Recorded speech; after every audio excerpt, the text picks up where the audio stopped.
So, neuroimaging techniques are basically the quantitative techniques of studying the structure and the function of the brain. So, it is the use of quantitative techniques to study the structure and function of the central nervous system, developed as an objective way of scientifically studying the healthy human brain in a non invasive manner.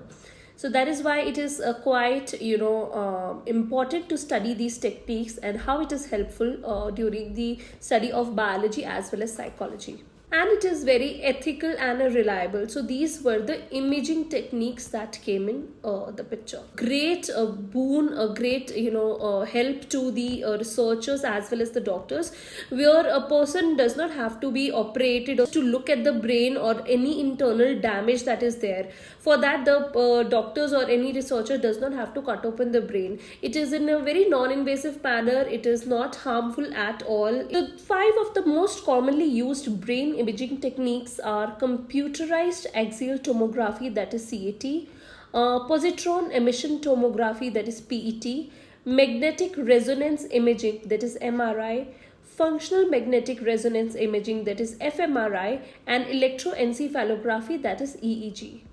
Out of these 5 imaging techniques or scanning, there are two techniques, CT scan and MRI, that is used only to see the structure of the brain. So maybe when some injury has happened, just to see that which part of the brain has got damaged or injured, for that to see the structure, or if there is any birth defect or anything like that, to see the structure, only CT scan and MRI is there.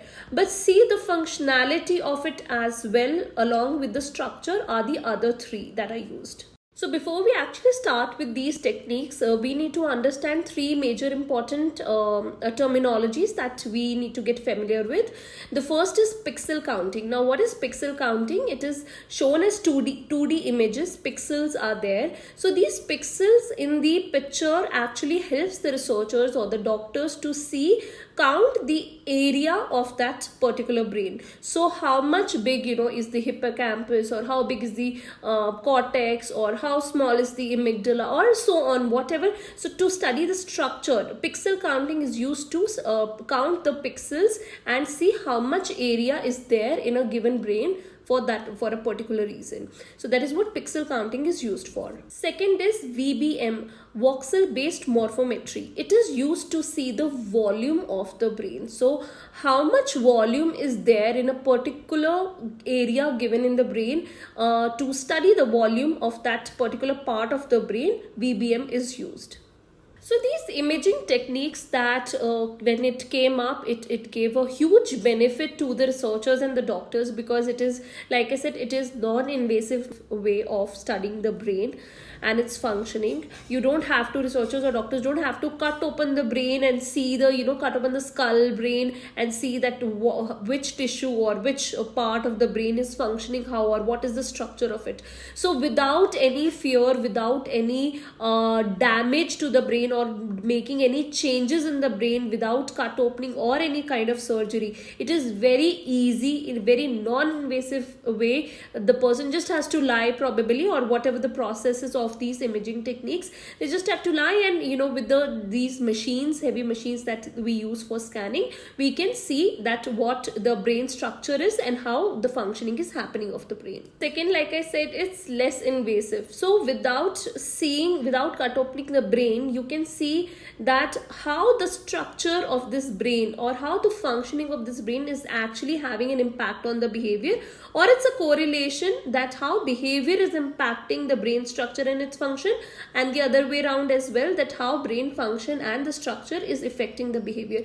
So it is very easy for psychologists to study the correlation between the behavior and the structure and functioning of the brain, for which these imaging techniques are very, very useful. It is very easy for psychologists to use these techniques, and it can detect any kind of, for any diagnosis or early treatment, early diagnosis. It is easier for the psychologist to see that if a person is about to have, or they are in the very initial stages of maybe mental disorders like schizophrenia, Alzheimer's, Parkinson's disease, autism, and so on. So to study, and beforehand, if a psychologist or a doctor gets to know that this is the problem a person might, is developing or is in the initial stages, so it helps the doctors and psychologists to take the right steps at the right time. And the last here, it's written like about the phantom limb. We'll be talking about the phantom limb later in another lesson altogether. But just an idea that which part of the brain is playing what kind of role, or what is the functioning of a particular part of the brain due to which the person is suffering or having pain, it can be detected using these imaging techniques. Though these imaging techniques have been very useful, there are lots of advantages of these imaging techniques, but it definitely has its disadvantages or limitations as well. The very first thing is that it can only see how the brain is functioning and what is the structure of the brain. But the behavior is not just the product of your structure of the brain, or it is not just the product of how is it functioning. There are various things. There are external things, social things happening around you. There are genetic things. There are influence of other people. It's a combination of biological, social, cognitive, all these mental processes due to which a behavior is a product of all these things.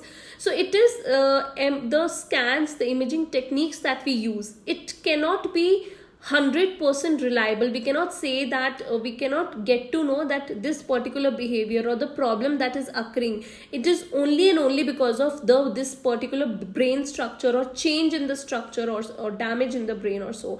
So these imaging techniques are useful, but it has its limitations. It cannot give 100% reliability or guarantee of the that why the behavior is occurring in a way it is happening. And another point is that though these are non-invasive, and nowadays the imaging techniques that have come up, they are like superb, they are so well advanced, but still they always have its limitations. It's not that they are able to capture 100% of whatever changes, damage or anything is there in the brain. It is able to capture that. Maybe it all depends on the software. So these imaging techniques depend on what? It depends on the software, how well advanced the software is. So whatever is the advancement of the software, according to that only these images are able to capture what is happening in the brain. Beyond a certain point it cannot capture. So maybe it is likely that we are able to miss out a few things while we are doing the scanning of a person. Of course, these imaging techniques are very reliable because they are very objective in nature. So this is a very, very beneficial thing, a very a huge advantage that is objective in nature. But the problem is, even if it's objective in nature, which is a good thing, at the same time errors might occur because it is after all a machine. So sometimes errors might occur. So we can never say that it is 100% reliable results that we have got. These imaging techniques can also lead to stress in patients, like sometimes when the patients are told to go through the MRI, there is this loud noise that comes from the machine, and it is little claustrophobic as well. So this can lead to a lot of stress in the person, in the patient, due to which a patient might feel uncomfortable, and maybe when they are being studied for the functioning of certain parts of their brain, maybe they're not performing well at that time, or maybe the results that come in are not 100% reliable because at that time the patient was uncomfortable and not. The major one of the disadvantages, it lacks ecological validity. Very important. Now we are human beings and we are usually always in our real world setting. A person who is there in the real world setting, we are likely to behave in a very natural way. But the moment we are put into a lab setting where there is an artificial setting, quite possible that we might not behave in our natural way. For example, if I am actually out somewhere in the real world and I see that some people need help, or some accident has taken place and I have to go and help them, or I see a comedy movie or a horror movie, so I react in a very natural manner because that is my real world setting. So I might act very naturally. But the same thing when I am taken to a lab for the study, how my brain functions during that time. So in a lab setting, I know that I'm in a lab, I'm in a study, and I'm using a VR, a visual, thing VR, where I'm seeing that how I'm going to help someone, or how I react to a comedy or a horror or action movie or whatsoever it is, a scenario that is being presented to me. So maybe I do not react in the same manner as I'm reacting in the real world setting. Maybe my reaction is very different in the lab setting. So it really, limits, it really decreases the ecological validity, which is a huge disadvantage of imaging techniques. The next disadvantage is that it is very expensive. If you go for one single MRI, it can cost you a good many amount. I don't know about the dollars or pounds or any other currency, but yes, in rupees it is definitely, go up till 10,000 or so. So it depends on city to city as well. So it is very, very expensive.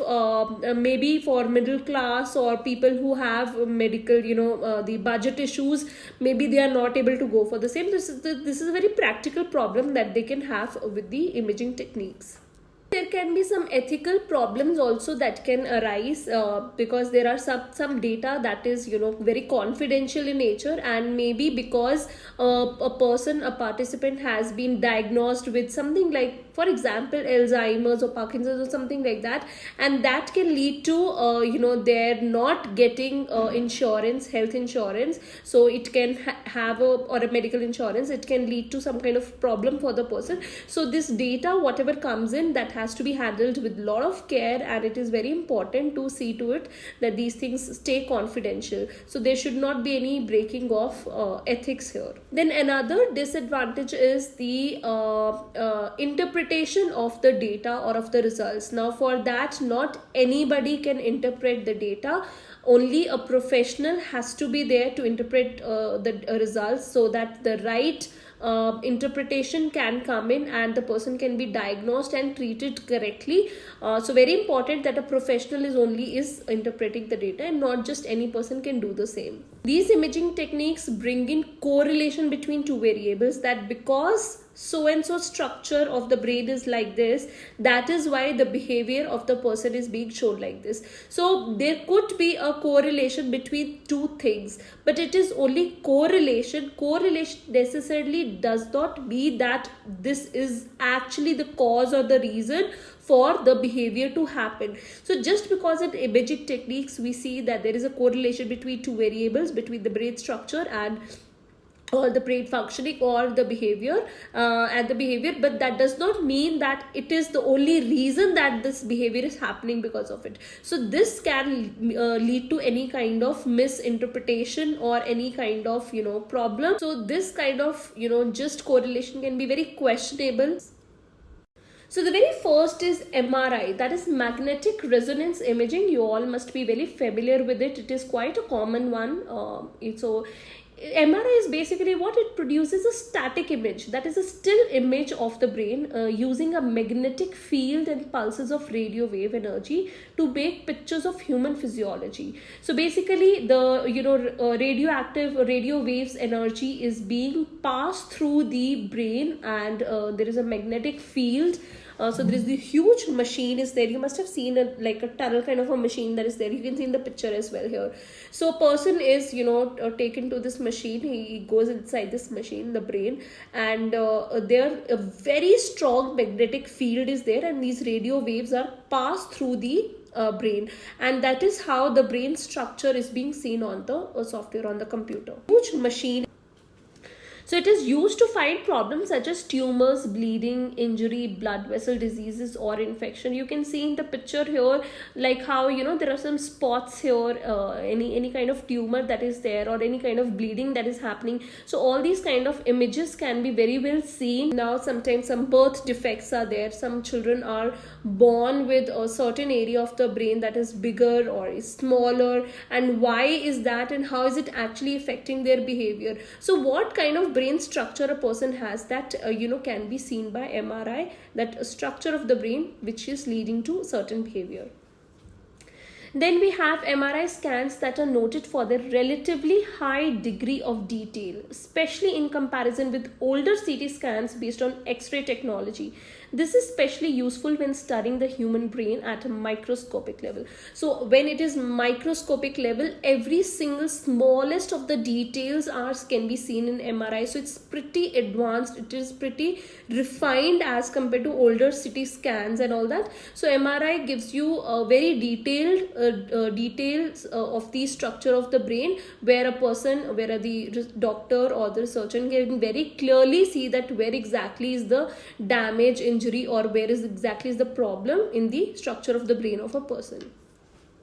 Then last is contrast material, that is dye, may be injected before the MRI scan to show abnormal tissues more clearly, but even still MRI scans only provide static images. So that is also one of the disadvantage, that in the brain things are moving. It is a functioning, after all. It is just not a machine. It is a human brain that is alive, which is continuously functioning.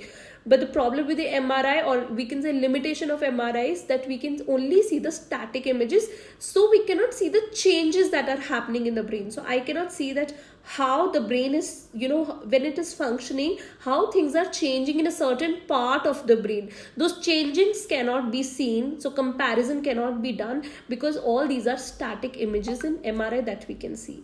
So like I had told you before, that MRI and CT scan or CAT, they both are quite similar in a way. They both see the structure of the brain, but the only major difference is that CAT uses X-rays to see the structure of the brain, whereas MRI do not use the harmful rays like X-ray to see the structure of the brain, whereas it only uses the radio waves energy to see where magnetic field also plays an important role. So next is that MRI is based on the principle that some atomic nuclei, in particular those of hydrogen atoms, can emit energy when placed in an external magnetic field. When these pulses of energy are detected by the scanner, the relative distribution of hydrogen atoms in the brain can be mapped. So, and next point is that hydrogen atoms exist naturally in the body, but their concentration in different types of tissues is different. For example, the highest concentration of hydrogen atoms is found in water, that is H2O and fat. So basically what is happening in MRI, very strong magnetic field is is passing through your brain. So this is one point that you have to remember. The other point is that you all know that our body is made up of 70% H2O, 70% water is there in our cells and in our body. So since our 70% of our body is made of water, that means it's all H2O, so a lot of hydrogen is there. Now hydrogen specifically starts to spin in a certain way when the external magnetic field is being passed through.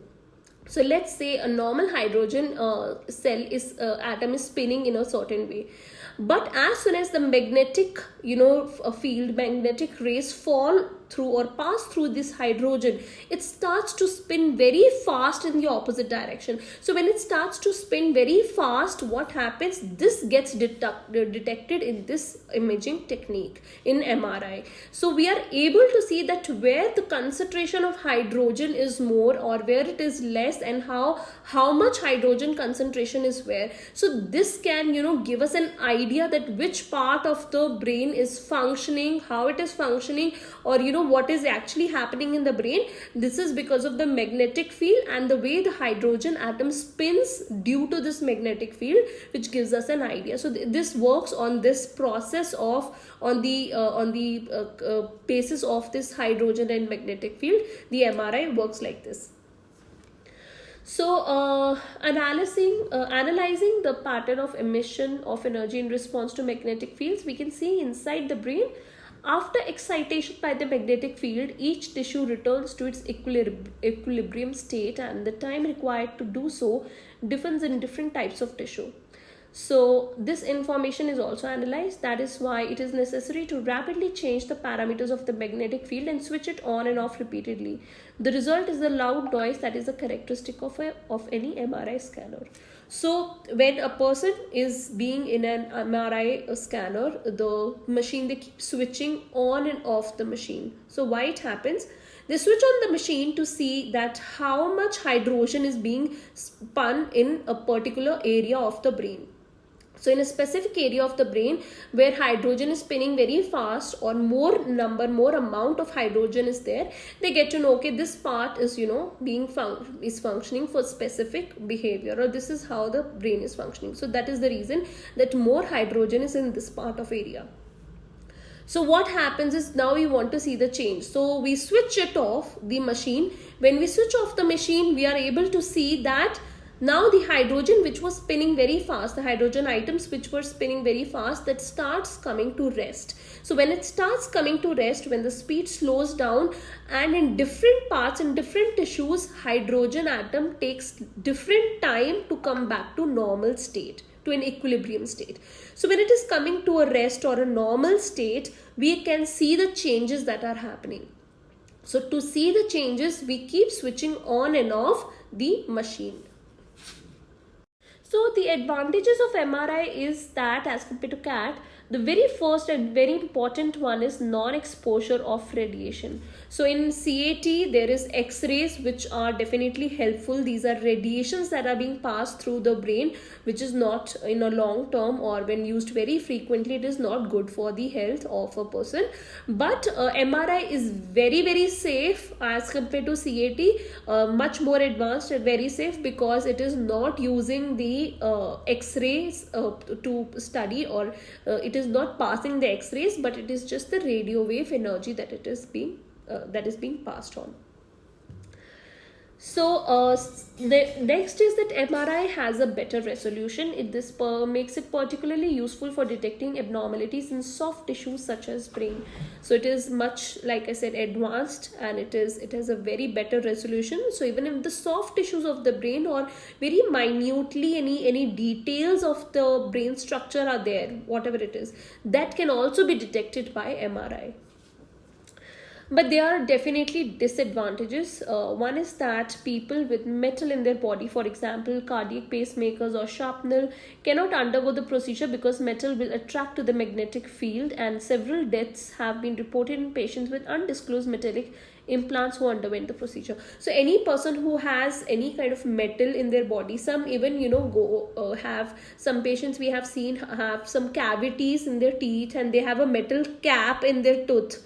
And if they do not disclose it to the doctor, and if they go to this MRI, this can be fatal. This can lead to death, because when magnetic field is being passed through the patient's body, it is extremely strong magnetic field, so strong that it can pull the magnet, and the metal that is there in any part of the body, it can actually rip off your skin, pass through that, and it can go to that, get attracted to that magnetic field.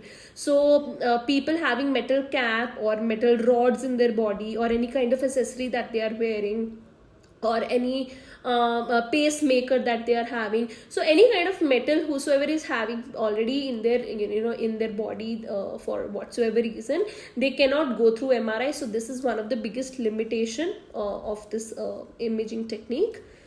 Another is that MRIs can be issued for claustrophobic people, because it requires being placed in a narrow tube, and the longer scan times are required. In some cases, people have to stay inside the tube for as long as 40 minutes. Specially constructed mirror glasses are sometimes used to create illusion of openness of the space inside the scanner.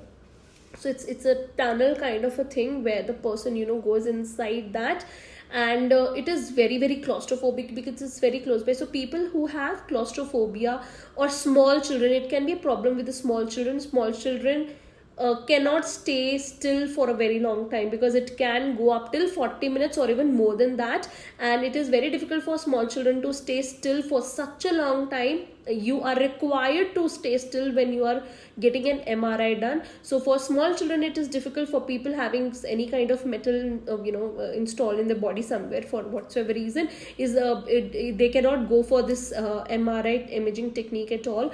Or people who are more who have claustrophobia, they can also not go for this kind of imaging technique. So for all these kind of people it becomes difficult for them. Sometimes there is a mirror when you are lying down in the MRI machine. There is a mirror here in the front, so that it gives an illusion of openness. This is just to solve the problem of claustrophobia.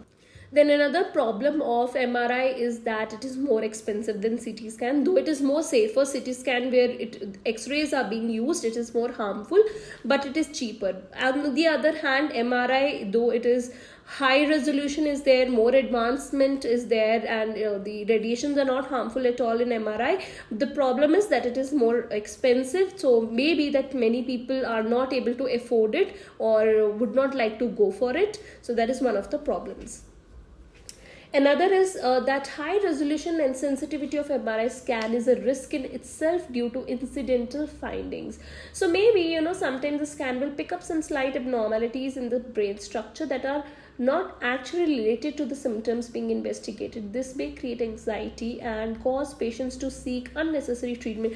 Maybe you have gone for some problem, and due to its high resolution and due to its, detecting even slightest of the things, it can detect anything that you were not expecting, and the doctor tells this has come up in your scan. So this can create a lot of panic in the person, a lot of anxiety in the person.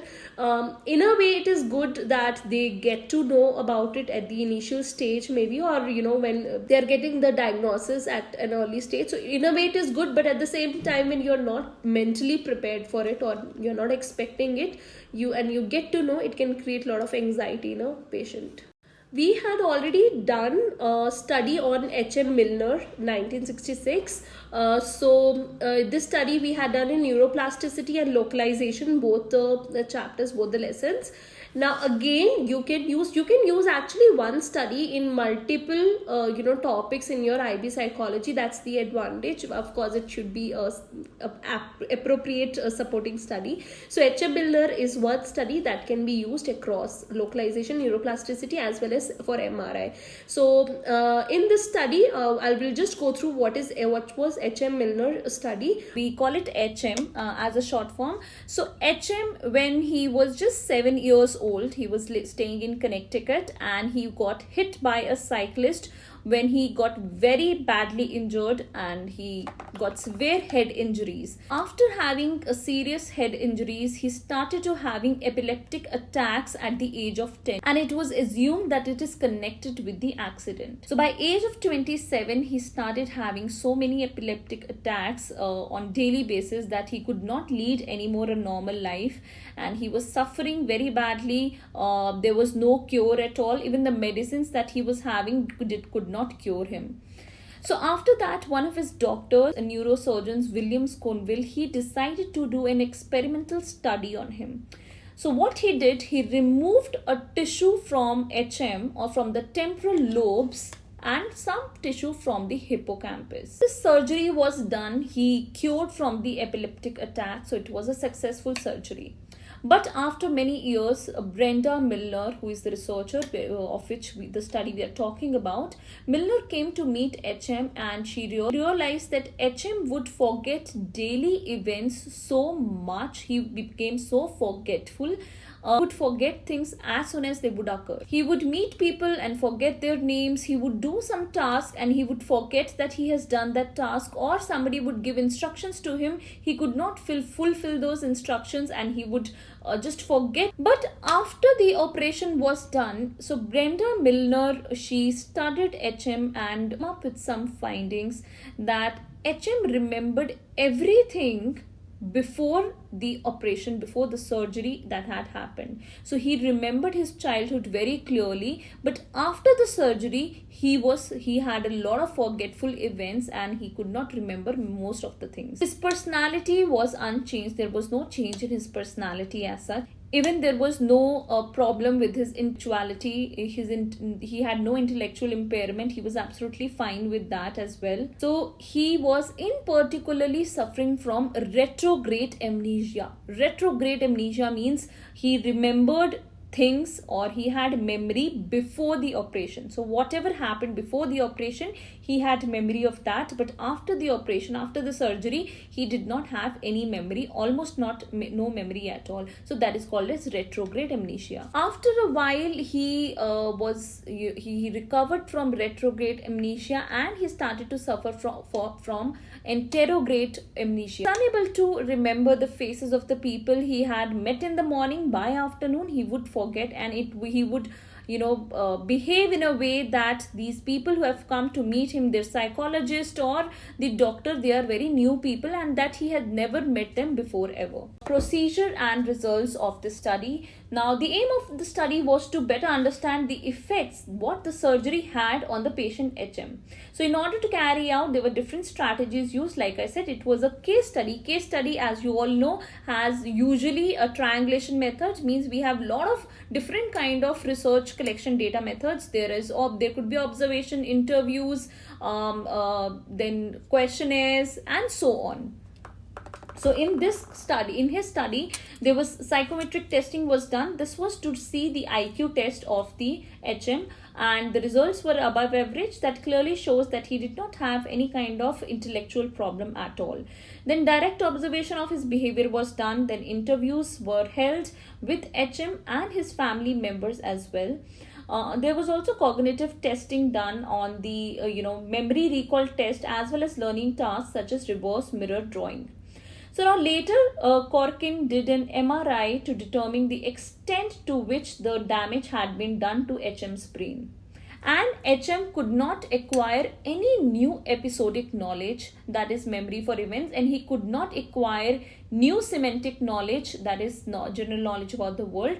This suggests that the brain structures that were removed from his brain are important for the transfer of information from short-term to long-term memory. MRI was invented in 1977 when H.M. Milner got MRI done, and only then the study revealed, the MRI revealed that his hippocampus was being removed, due to which he was not able to process his short term to long term memory. He could not process information from short term to long term memory. So this was because of MRI. So you can write this study in support of MRI. I've also studied Maguire for again localization, neuroplasticity, and you can again use the same study for MRI as well.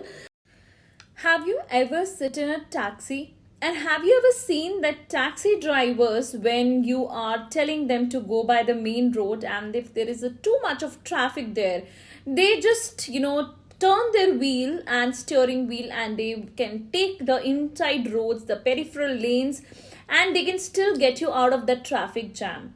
So how do they really know all this map of the city? It's like on the back of their hand, isn't it?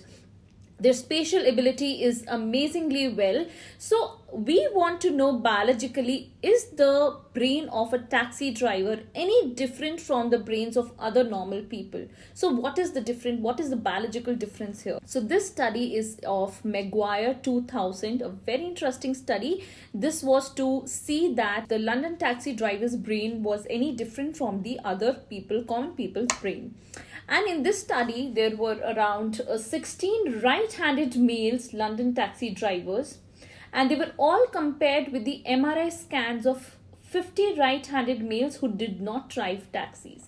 So there are two experimental conditions. So there are two conditions here. One is experimental group, in where we have 15 taxi drivers, all are right-handed males, and on the other hand, in the control group, we have non-taxi drivers, which are 50 males.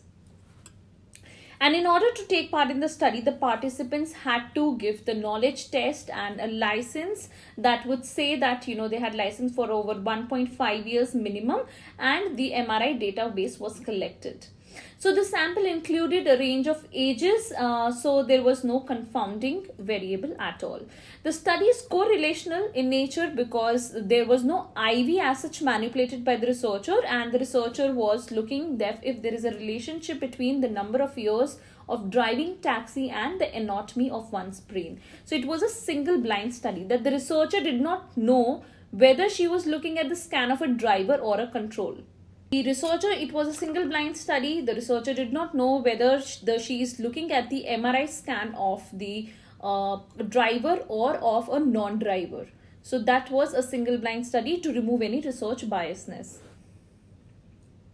The data from the MRI was measured using two different techniques, voxel-based morphometry, that is VBM, and pixel counting. So what is voxel-based morphology? It is used to study the measure. It is used to study to measure the density of gray matter in the brain, and pixel counting consists the counting of the pixel in the images provided by MRI scans in order to calculate the area of the hippocampus. So it is, one is the gray area of your brain and the other is the hippocampus, the area of the hippocampus that was studied in this study. Now there are two main key findings of the study. So the pixel counting here showed in an MRI that the posterior part of hippocampus was larger in taxi drivers than the non-taxi drivers, and the anterior part of hippocampus was less in the taxi drivers as compared to the non-taxi drivers. So what exactly does this mean? And the VBM showed that the volume of right posterior hippocampus correlated with the amount of time spent as a taxi driver.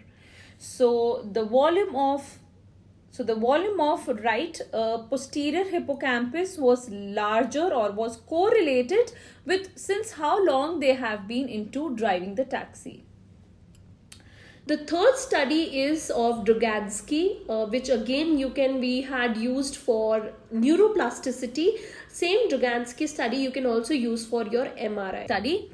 So the aim of the study was to see whether learning a new skill, in this case we are talking about juggling, can have any effect on the brains of the participant.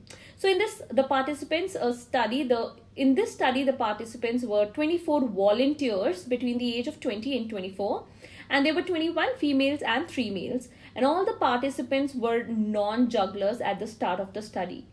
Each participant had an MRI scan at the start of the study. Participants were allocated to one of two conditions, so either the jugglers or the non-jugglers.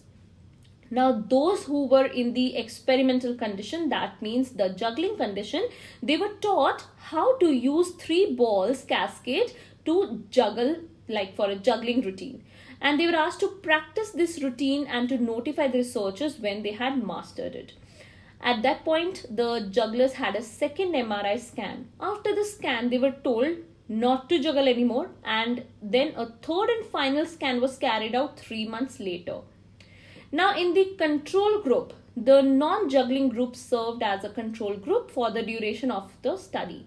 To analyze the MRI scans, the researcher used voxel-based morphometry VBM to determine if there were any significant differences in the neural density gray matter in the brains of jugglers versus non-jugglers. So from the baseline scans, they found that no significant regional differences in gray matter between the two conditions. But the jugglers showed a significantly large amount of gray matter in the mid-temporal area of both hemispheres, an area associated with visual memory. Now 3 months after the participants stopped juggling and many were no longer able to carry out the routine, the amount of gray matter in these parts of the brain decreased. There was no change over the duration of the study in the non-juggling sample. Now, very interestingly, it appears that juggling relies more on visual memory, that is the perception and spatial anticipation of moving objects, than on procedural or motor memories that would more likely show change in the cerebellum or basal ganglia. So basically, juggling is not about motor movements. So basically, juggling is not about procedural or motor memory. It is more about visual memory. So you are seeing things and the spatial ability, where the ball is going, and then you kind of catch it. So this is more of spatial ability and visual memory, which is important in juggling. That is why this specific area of the brain started to have more gray matter. Now here is the diagram that you can see. So sample, there were two, jugglers and non-jugglers. Jugglers were practicing, non-jugglers were not practicing throughout the study. They were just a control group doing nothing at all. And there were 3 brain scans done for the jugglers initially before the study started, after 3 months, and then they stopped practicing, and then after 6 months.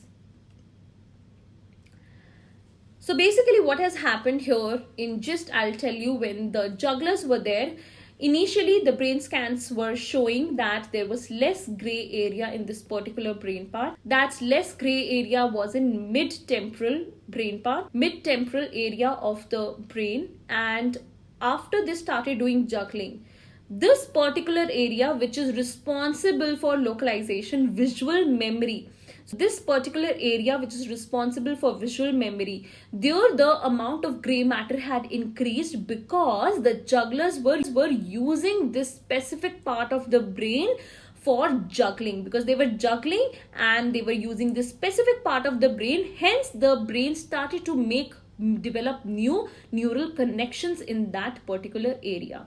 But once they left it, after that they were not doing juggling anymore. What happened? The brain got a signal that this area now is not being used as much as it was being used before. So since this area was not being used anymore after 3 months, the connection started to break. So this is a very clear-cut study of seeing that how connections can be made when you start a new skill, learn a new skill, or you're doing something that is productive or creative or anything like that, and how connections start to break when you don't use your brain at all. So we are done with what is MRI and 3 studies to support MRI.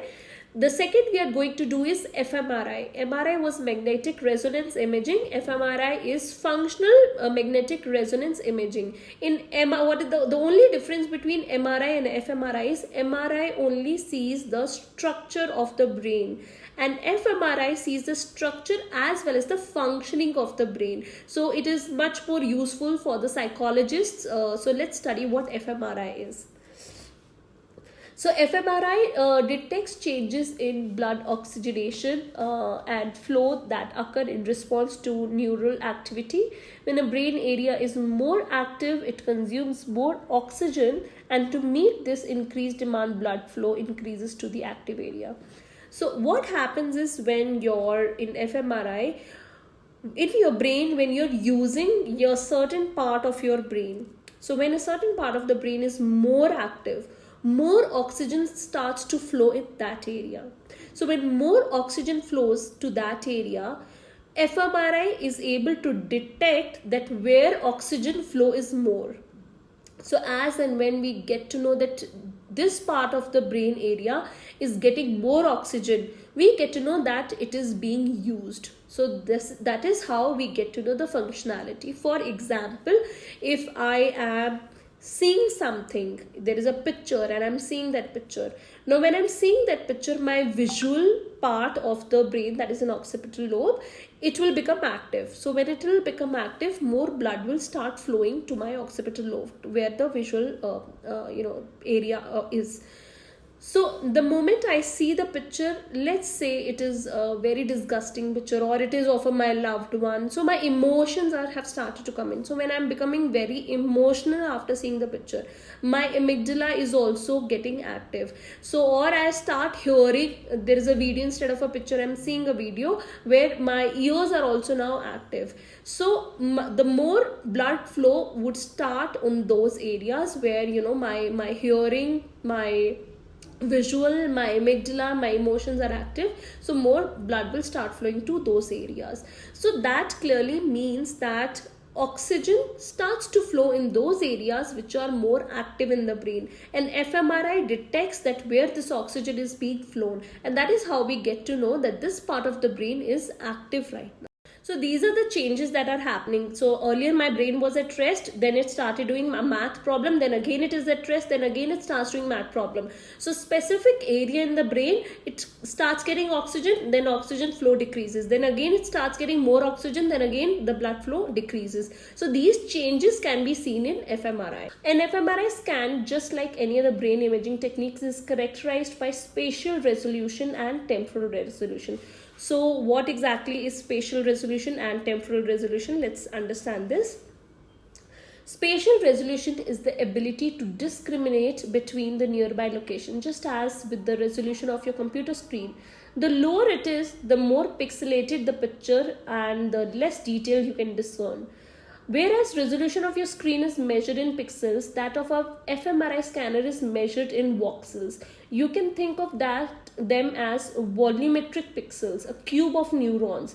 A voxel is the smallest brain particle that we are able to see through a scanner. Typically, the size of a voxel, that of an fMRI scanner, is able to operate with ranges from 1 to 5 mm.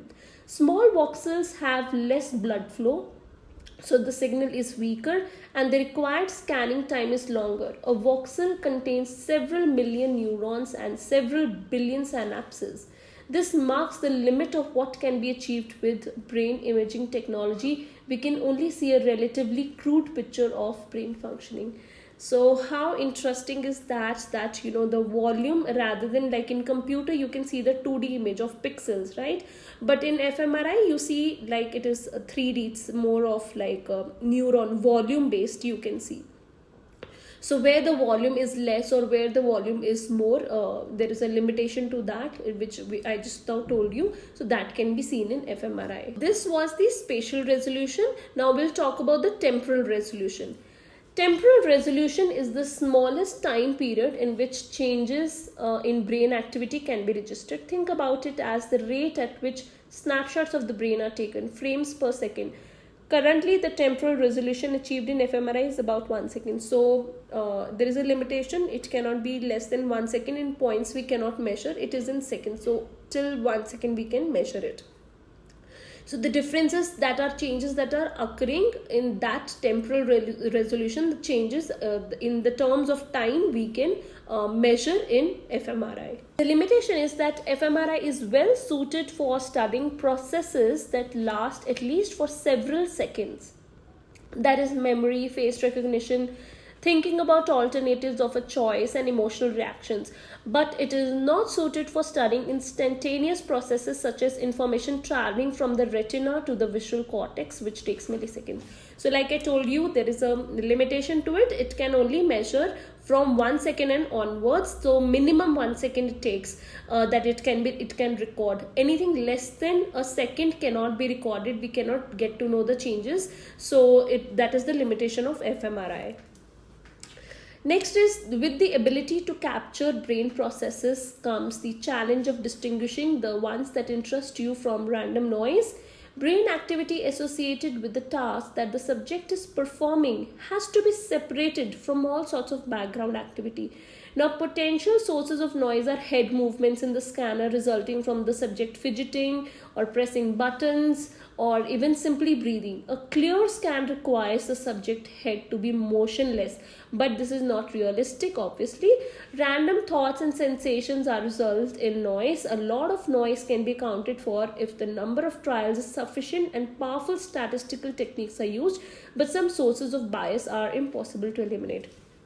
So basically in fMRI, the person has to be very still, and he has to be doing the task that the person is given, and only the task and nothing else. But this is practically not possible. The person is breathing also, you kind of move a little, there is little fidgeting like pressing buttons or so, or any thought or other sensations can also happen, so which we are not wanting to study, but it is likely to happen. So because of that, the result that comes in, it is not 100% accurate.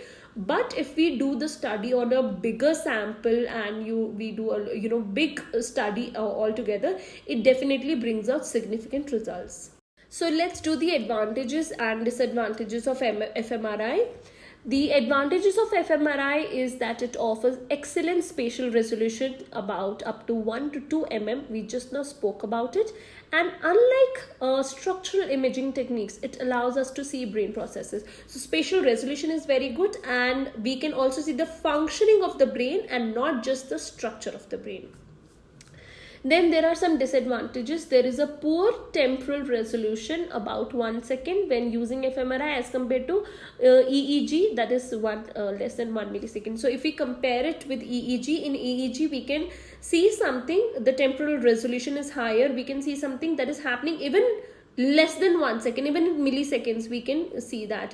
But the problem in fMRI is that it has to be only minimum 1 second. Below 1 second it cannot be measured. So that is the limitation of fMRI. The temporal resolution is lower as compared to other imaging technique. Same, whatever disadvantages we had done with MRI, the same goes with fMRI as well. Very high noise, it is very loud noise, it can make the person feel little scared or uncomfortable. Then magnetic fields are there. Any person with metal implants or so cannot go for this kind. And then you have to be very, very still, motionless, so not very great for kids sometimes. Like we already spoke about, they can't stay at one place for a very longer period of time. And then other things, like done 3 studies, H.M. Milner, Drogansky and Maguire, for MRI. Now for fMRI we have another supporting study by Aaron, Brown and Fisher. So let's do this study.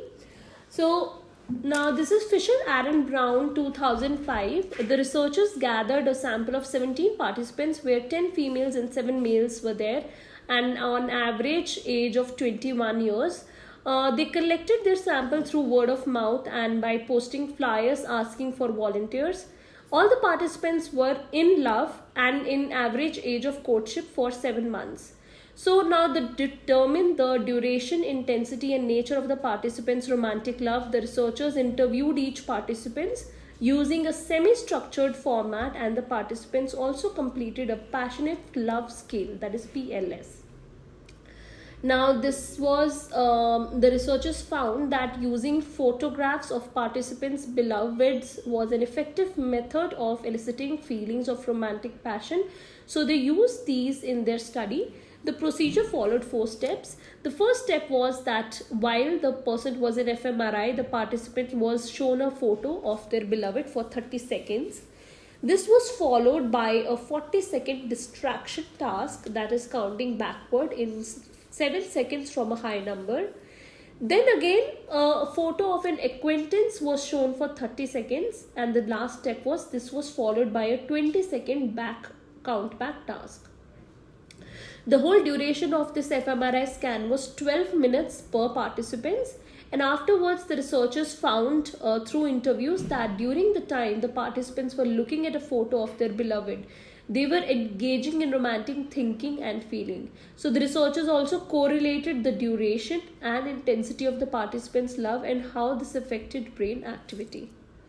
So let's see what was the result and the conclusion. Love and the brain. The fMRI results showed that distinctly different parts of the brain were activated when the participants viewed photos of their beloveds versus acquaintances.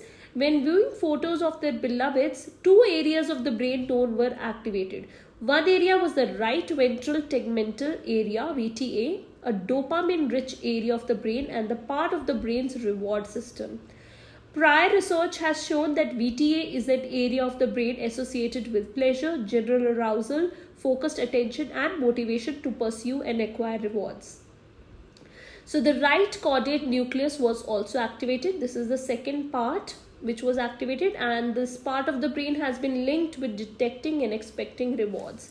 So here in the diagram you can see the VTA, ventral tegmental area, which is rich in dopamine. It is activating. So basically, like I told you in fMRI, where the blood flows, when a certain part of the brain is active, the more blood starts to flow to that brain part. So this is what the researchers were trying to study in this study, Fisher, Brown and Barron study, that a person was shown a picture of their beloved. So there were 2 areas, VTA and the other areas, which were more, areas which are rich in dopamine, more rewarding, and which are usually activated in more focused, rewarding state. So those particular areas of the brain were more highly activated when the fMRI was being taken, and these photo of the beloved was shown to them. And when they were doing some other task, or they were shown a picture of an acquaintance, the blood flow to these areas had lessened. So this comparison has been shown via fMRI through this study. So the second study is scan. So they et al. To study here also fMRI was used. Now, in Canley et al. 2000, a brain scanning study looking at the links between the amygdala and memory for emotional experiences. So, I hope you know that amygdala in the brain, we had covered this in the initial introduction of biological approaches, but I'll still just remind you once. Amygdala is a part which is related to your emotions and your memory. So, more intense is your emotion, more likely you are likely to remember that event or person.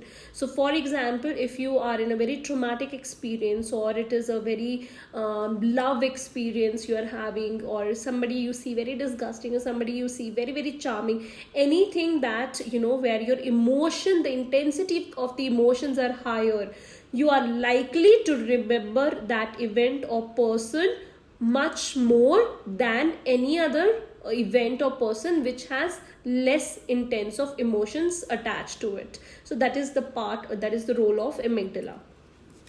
Now coming back to the study, amygdala, an almond-shaped set of neurons located deep in the brain's medial temporal lobe, shown to play a key role in the processing of emotions. The amygdala forms part of the limbic system.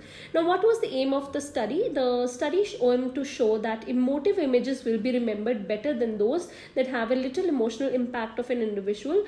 The central questions addressed by the study were whether the amygdala is sensitive to varying degrees of emotional intensity elicited by external stimuli, and whether the level of intensity will affect the memory for the stimuli. So two things they had to see, that whether amygdala is related to emotions or no, and second, if it is related to emotions, does it have any effect on the memory or no. So in this study, I'll just give you a gist about it, and then we'll go in the details. Basically, the pictures were shown to the individuals, to the participants.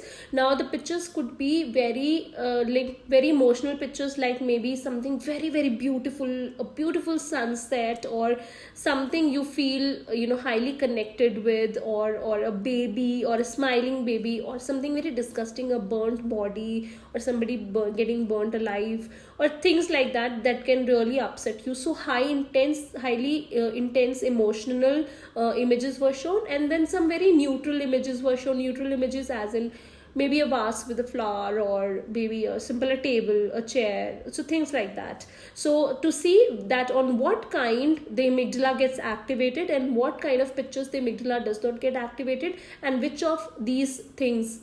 So the hypothesis was that more intense, emotionally intense the picture is, more likely a person is likely to remember that for a long period of time, as compared to less emotive pictures. So the background was there are two types of medical scans, structural and functional. The structural takes detailed pictures of the structure of the brain, whereas functional scans are able to show activity levels in different areas of the brain. Functional magnetic resonance imaging fMRI is a neuroimaging procedure that uses MRI technology to measure brain activity by detecting changes associated with blood flow. Now, computer-generated images using fMRI can illustrate how the brain is working during different tasks. These specific scans allowed a living brain to be seen without surgery. During the scan, patients are placed in a scanner that sends a strong magnetic field through their head. The magnetic field causes the nuclei of hydrogen molecules in the brain to spin in a particular way, and so the scanner picks this up. Because hydrogen concentrations vary in different parts of the brain, the scanner is able to create a very detailed picture of the brain. Over the last few decades, researchers have used fMRI scans to identify areas of the brain that have specific functions. Areas that have been shown to have a significant association with emotions and memory are the subcortical areas of the brain, including the amygdala. Now, the amygdala, what is the about talking about the amygdala, this is an almond-shaped set of neurons located deep in the brain's medial temporal lobe, shown to play a key role in the processing of emotions. It is also responsible for determining where memories are stored in the brain and which ones are kept. So, what was the method, the research method, and the design of the study? This was a lab experiment, as the environment in which the participants were tested was not comparable to everyday situations. The use of MRI scanners limits the realism that can be introduced into a study. So it was a lab experiment. The next is the participants had to lie down still while the measurements were being taken. The independent variable was the intensity of the emotional arousal to each of the 96 scenes that were presented to each participant. Participants had to choose from 4 buttons to indicate their emotional arousal on a scale from 0, not emotionally intense at all, 3, extremely emotionally intense. This experiment is an example of a repeated measure design, a research design that involves multiple measures of the same variable taken on the same or matched subjects, either under different conditions or 2 or more time periods. So basically in this, the patients were made to lie down in the fMRI machine, and the pictures were shown on the fMRI machine. While the participant was seeing the picture, the scanner was working, the fMRI machine was working to see that, what are the changes happening in the brain, and the person had to rate the picture from 0 to 3, that how they feel. Are they feeling when they see the picture very less neutral, like I said, a vase, a table, chair, or very very intense emotions are coming by looking maybe at the sunset or a burning body or something like that. So what is the intensity of their emotion? They had to press a button while they were seeing the pictures. The table that you can see. So there are 2 key measures of the dependent variable. The first was the level of activation of the amygdala measured by the fMRI. During the first stage of the experiment, when the participants were exposed to each of the 96 seats, during functional scanning, 11 frames were captured per trial. So for each of the 96 scenes, there were 11 fMRI measures of neutral activity. The second was the measure of memory, when participants had to recognize the images 3 weeks after the initial experiments. So it was a repeated measure design. That means the same participants were used in the first time, and after 3 weeks the same participants were called again. So in the first time they had to see the pictures and rate them according to the emotional intensity they felt, from 0 to 3. Then after 3 weeks they were again called in the same lab to see that was a memory test after 3 weeks, that how well do they remember these pictures.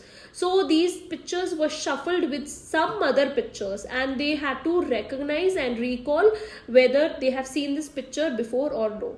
So it was shown that people who had pressed button 3, 2 or 3, majorly 3, that they were feeling very highly emotionally intense while seeing the picture, they were able to recognize or recall those pictures much more than the neutral pictures that they had seen.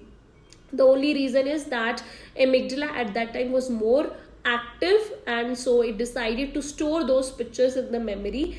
So we'll be discussing about it. So what is the procedure? The procedure was that during scanning, participants viewed a series of 96 scenes that were presented via an overhead projector and mirror, so they could see it while still in the machine. All participants had given consent to be involved and were aware of the nature of the experiment. The individuals operating the scanner were fully trained and competent in the safety arrangements that were needed to be followed during a medical scan. The 96 scenes were from the International Effective Picture System stimuli set. For the scenes used in the study, average ratings for valence ranged from 1.7 highly. 3 weeks after the first stage, participants were tested in an unexpected recognition test in the lab. During this, they viewed all the 96 previous scenes and 48 new scenes, known as foils. So participants were asked whether they had seen each scene before, or for images they judged at previously seen. They had to report with either full certainty or less certain. So the participants were 10 right-handed healthy female volunteers were scanned. Females were chosen because it is believed that they were more likely to report intense emotional experiences and show more physiological reactions to the stimuli. Now, like I already told you, the results that participants' experience of emotional intensity in the present study correlated well with the average ratings of emotional balance and arousal. So the conclusion is that Canley et al. Concluded that Canley et al. Concluded the more emotionally intense an image is, the more likely it will be remembered. This provides evidence which explains why people remember emotionally intense experiences well. So this study, Canley et al., is a very good supporting study that you can write for your fMRI. Now we'll be doing another second study that is by Sharrett, that also will support fMRI, that you can write in your exam paper. Now Sharrett 2007, the aim of Sharrett et al. 2007 study was to determine the potential role of the amygdala in flashbulb memories. The quasi-experiment was conducted 3 years after the 9/11 terrorist attacks in Manhattan. The sample was made up of 24 participants who were in New York City on that day. While in an fMRI scanner, participants were shown either the word summer or September projected on a screen paired with another word. Participants' brain activity was observed while they recalled the event. The memories of personal events from the summer served as a baseline of brain activity for evaluating the nature of 9/11 memories. After the brain scanning session, participants were asked to rate their memories for vividness, detail, confidence in accuracy, and arousal. Participants were also asked to write a description of their personal memories. Those that reported having flashbulb memories also reported that they were closer to the World Trade Center on the day of the terrorist attack. Participants closer to the World Trade Center also included more specific details in their written memories. Sharrett and her team found that the activation of the amygdala for the participants who were downtown was higher than they recalled memories of the terrorist attack than when they recalled events from the preceding summer, whereas those participants who were further away from the event had equal levels of response in the amygdala when recalling both events. So the strength of amygdala activation at retrieval was shown to correlate with flashbulb memories. So we are done with the imaging techniques. We did 5 imaging techniques. I made you understand each one of them. We did in detail 2 MRI and fMRI 2 techniques and supporting studies for each. So you have good enough amount of studies to write, 5 studies to write in your 22 marker answer. So I hope that the lesson was helpful to you, and in case you have not understood anything at all, please do feel free to write in the comments below.